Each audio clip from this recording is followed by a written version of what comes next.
हम पढ़ रहे हैं इंग्लिश वोकैब फॉर CUET 2026 और हम बुक कवर कर रहे हैं वर्ड पावर मेड इजी। और इस बुक का ये 47 एंड लास्ट सेशन होने वाला है। और ये है कि इसका मतलब ये नहीं है कि हमें अभी अब वोकैब हमने पढ़ ली हमें स्टॉप कर देना है। इस बुक को मल्टीपल टाइम रिवाइज करना है, जितना हो सके आप कर सकते हैं। इसके बाद जो हमारा वीडियो आएगा वो PYQ का होगा और PYQ में हम देखेंगे कि 5 इयर्स में कितने वोकैब और कैसे वोकैब जो है रिपीट हुए हैं, और रिपीट इन द सेंस कि मतलब कितने वोकैब इस बुक से आए हुए हैं, मतलब इस बुक से रिलेटेड वो वर्ड्स हैं। तो ये है कि आपको बार बार रिवाइज करते रहना है। और 47 सेशंस एक टेस्ट सेशन है, जितने भी हमने अभी 4-5 सेशन में वर्ड सीखे उसी से रिलेटेड है। एक बार ये बुक कंप्लीट हो जाने के बाद ऐसा नहीं है कि हमें अपनी वोकैब को स्टॉप कर देना है।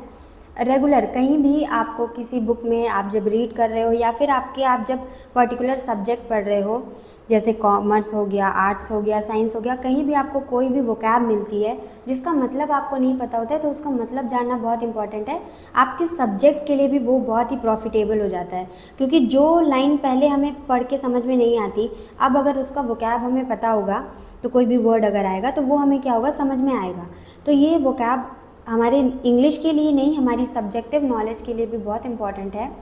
तो ये इस सेशन की इसमें 4th एक्सरसाइज है। कुछ पहली वाली जो थी रूट वर्ड की थी, उसको करना इतना इम्पॉर्टेंट नहीं है, और ये जो मेन हमें लर्न करना है वो है वर्ड, और जहाँ जहाँ हम उसके रूट वर्ड को याद कर पा रहे हैं। तो हमने 4 एक्सरसाइज इसमें करनी है। तो इसका जो 3rd है ये है सेम और अपोजिट।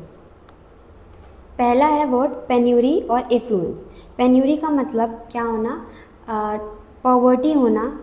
पेन्यूरी हो गया, पार्सिमनी हो गया, इसका मतलब पॉवर्टी होना और इंडिजेंट होना, डेस्टिट्यूट। और एफ्लुएंस का मतलब वेल्थ। तो अपोजिट है। विकैरियस और सेकेंड हैंड सेम है। विकैरियस का मतलब अनदर, एक अल्टरनेटिव और सब्सटीट्यूट। तो सेकेंड हैंड का मतलब भी वही होता है, सेम। एफिमेरल इवेनेसेंट सेम है। एफिमेरल एंड इवेनेसेंट मतलब continuing for short period of time. एक वर्ड हमने सीखा था फ्लीटिंग, उसका मतलब भी यही होता है। बेडिनेज एंड पर्सीफ्लेज ये भी सेम है, इसका मतलब प्लेफुल माइंड। बैंटर, ये वर्ड भी आपस में तीनों सिनोनिम है। बैंटर, पर्सफिलेज और बेडिनेज ये आपस में सेम है। कैकोफोनी यूफोनी अपोजिट है। Cacophony means bad sounding and euphony means good sounding, very smooth and sweet. 6th है क्लैंडस्टीन एंड सरप्टियस सेम है। क्लैंडस्टीन का मतलब हिडन, हाइड। सरप्टियस का मतलब भी सेम।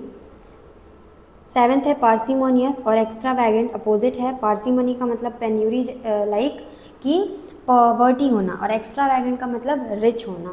लैविश, एक्स्ट्रावैगेंट, रिच होना, एफ्लुएंस होना, ऑप्यूलेंट होना, इसका मतलब होता है पैसे वाला होना। और पार्सिमनी का मतलब होता है पॉवर्टी। तो ये आपस में अपोजिट हैं। इंडिजेंट हो गया ऑप्यूलेंट, अपोजिट वर्ड। ऑप्यूलेंट का मतलब एक्स्ट्रावैगेंट का मतलब और एफ्लुएंस का मतलब सेम है। इंडिजेंट का मतलब पार्सिमनी का मतलब और पेन्यूरी का मतलब सेम है। ये आपस में क्या चल रहे हैं, अपोजिट, मतलब कि एंटोनिम।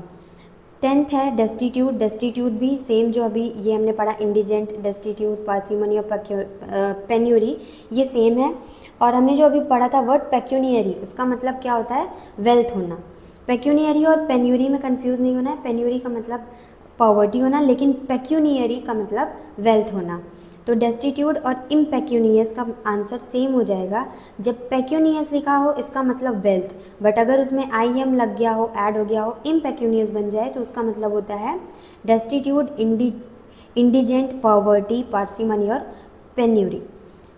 तो ये क्या है, सेम है। यूफेमिस्टिक, इनडायरेक्ट सेम है। यूफेमिस्टिक का मतलब कोई भी जो इनअप्रोप्रिएट वर्ड हो उसको क्या एक इनडायरेक्ट वे में बोलना, इनऑफेंसिव वर्ड को, तो ऑफेंसिव वर्ड को इनऑफेंसिव बना के बोलना, तो वो होता है यूफेमिस्टिक, सेम है। क्लीशे एंड ब्रोमाइड और प्लैटिट्यूड जो लिखा हुआ है, क्लीशे, ब्रोमाइड और प्लैटिट्यूड, इसका मतलब होता है बैनल, और बैनल का मतलब होता है जो अनओरिजिनल हो। तो ये क्या है, आपस में सेम है। प्लैटिट्यूडनेस और ओरिजिनल अपोजिट हैं। प्लैटिट्यूड, क्लीशे और ब्रोमाइड का मतलब ही होता है जो अनओरिजिनल हो, और ओरिजिनल का मतलब क्या है, जो रियल हो। तो ये अपोजिट हैं।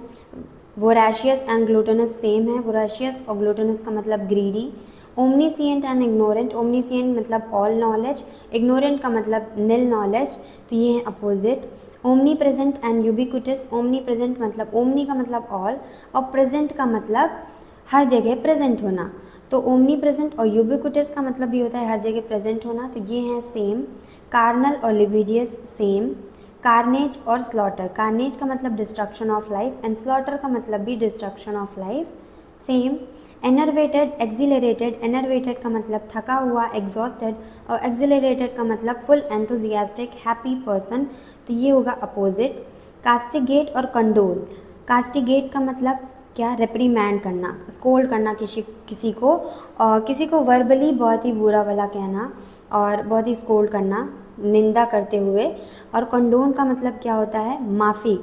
कंडोन का मतलब हमने पढ़ा था फॉरगिव, पार्डन, मर्सीफुल से रिलेटेड, अपोजिट है, क्योंकि कंडोन का मतलब माफ़ी और शांति से बात करना और कास्टिगेट का मतलब स्कोल्ड करना। 20 है सिमुलेट और प्रिटेंड, सेम वर्ड्स हैं, सिमुलेट हो गया, डिससिमुलेट हो गया, डिसेंबल हो गया और प्रिटेंड ये सेम है। नेक्स्ट है इसकी मैचिंग।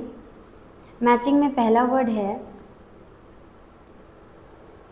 है एलिविएटिंग, एलिविएट का मतलब डिक्लाइन करना, रिड्यूस करना, तो 1 का आंसर हमारा होगा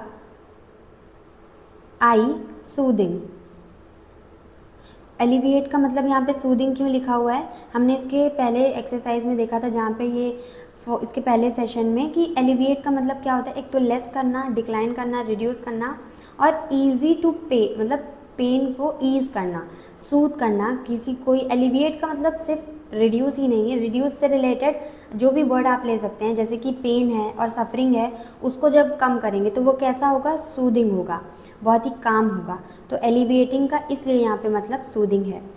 और कैवेलियर का मतलब केयरलेस पर्सनैलिटी, केयरलेस और हॉटी, ऑफ हैंड होना, तो कैवेलियर हो गया, सुपरसीलियस हो गया, स्नॉबिश हो गया, तो सेकंड का आंसर यहाँ पे होगा E, high handed. High handed, off handed और स्नॉबिश ये सब कैवेलियर से रिलेटेड है।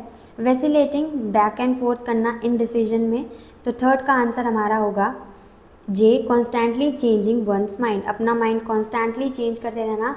वेसिलेट करना फ्रॉम हेयर एंड देयर, तो वो होता है इनडिसीजन में क्या करता है पर्सन, इधर उधर करता है, और माइंड क्या हो जाता है रेगुलर, साइमल्टेनियसली अपना माइंड चेंज करते रहना from one decision to another, वो होता है वेसिलेटिंग।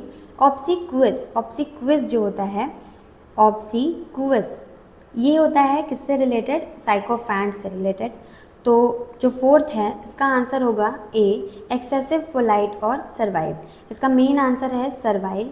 सर्वाइल का मतलब क्या होता है, जो हमने पढ़ा था ऑब्सिक्वियस, ऑब्सिक्वियस का मतलब होता है QUIES जो होता है उसका मतलब होता है फ्यूनरल राइट्स, लेकिन जो QUIOUS ऑब्सिक्वियस का मतलब होता है साइकोफैंट, साइकोफैंट एक्सेसिव फ्लैटरी करना, और सर्वाइल ये सब आपस में सिनोनिम है, एक जगह आप इसको लिख सकते हैं। फिफ्थ है क्वेरुलस, क्वेरुलस का मतलब क्या होता है, जो बहुत ज़्यादा कंप्लेनिंग है, ऑलवेज कंप्लेनिंग, ऑलवेज डिससेटिस्फाइड, तो फिफ्थ का आंसर होगा जी, नैगिंग एंड कंप्लेनिंग।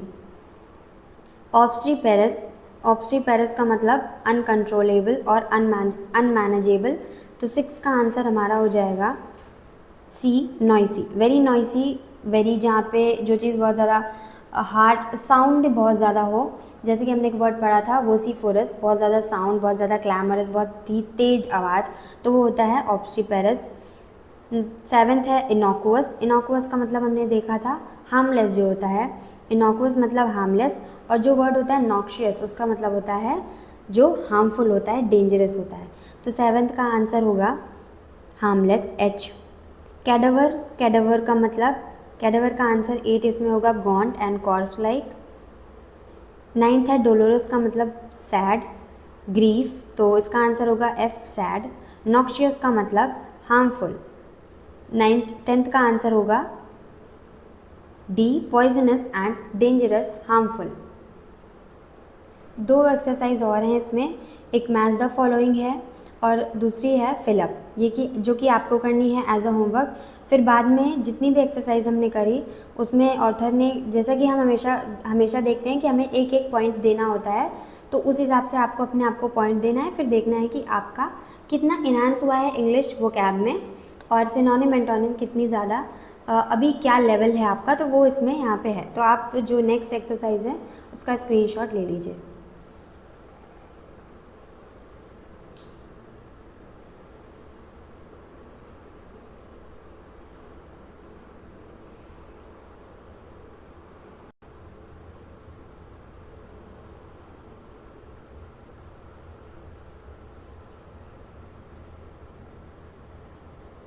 तो यहाँ पे लिखा हुआ है कि 1 पॉइंट हमें जितने भी हमारे करेक्ट आंसर हैं उसको टिक करना है, और ये सारी एक्सरसाइज के आंसर हैं। ये फर्स्ट और सेकंड जो है ये रूट वर्ड के आंसर्स हैं। अगर आपको करना है तो आप कर सकते हैं। ये सिर्फ रूट वर्ड को स्ट्रॉन्ग करने के लिए दिया हुआ है। बाकी अगर आपको वर्ड नॉर्मली याद हो जा रहे हैं तो हमें इतना रूट वर्ड, क्योंकि अगर हम हर एक वर्ड का रूट वर्ड याद करने लग जाएंगे तो रूट वर्ड में भी कन्फ्यूजन हो जाएगी।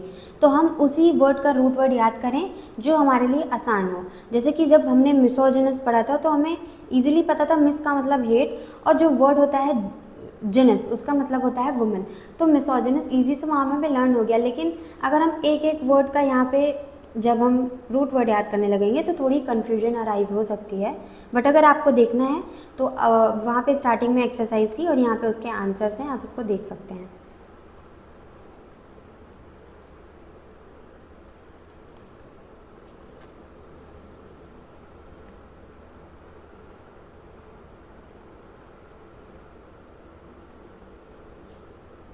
यहाँ पे जितना भी आपका स्कोर आया हो वो आप यहाँ पे टिक कर सकते हैं। और यहाँ पे ऑथर ने बताया है कि कौन से लेवल पे जो स्टूडेंट है वो कितना मार्क कर रहा है, और क्या पे जैसे कि क्या उसकी वहाँ पे इन्हांसमेंट है। तो यहाँ पे हमारी इस बुक के सारे सेशंस कंप्लीट होते हैं। इस वीडियो को बार बार आपको रिवाइज करते रहना है। टेस्ट सेशन को आप एक टाइम पे साइड रख सकते हैं। पहले हमें क्या करना है, अब एक बार जब आपकी बुक कंप्लीट हो गई तो अब हमें क्या करना है, अगेन सारे वीडियोस को जब आपको टाइम मिले तो आपको उसको देखना है, और जितने टेस्ट सेशन हैं उसको जब आप सारे ही एक बार बुक को और कंप्लीट कर लो तो सारे टेस्ट सेशन को इकट्ठे अटेम्प्ट करना है, जिससे देखना है कि वर्ड कितने टाइम तक और कितने वर्ड्स हमें रिकॉल हैं। So this is the end of the session. Thank you for watching the video.